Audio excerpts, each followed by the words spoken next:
এই দেখুন silver cup মাছ, সঙ্গে আম কাটা, কাঁচা আম দিয়ে সিলভার কাপ মাছ,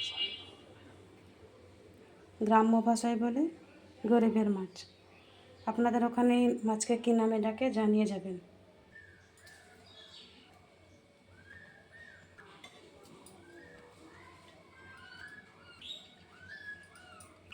2 টেবিল চামচ তেল,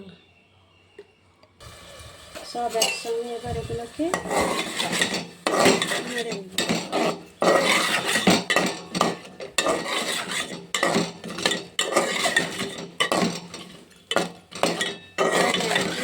কাঁচা লঙ্কা কাটা দিয়েছি।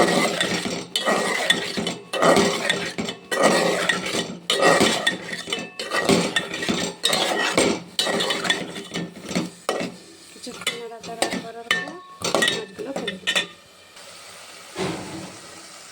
এবারে একটা একটা মাছগুলো দিয়ে দেব।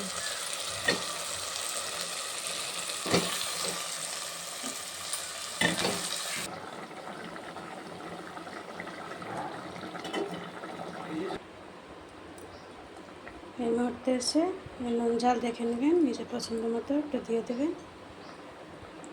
তো কিছুক্ষণ হয়ে গেলে নামিয়ে নেবেন। আর আসছে না, আমি এবার অন্যদিকে কিছুক্ষণ হতে থাকবে।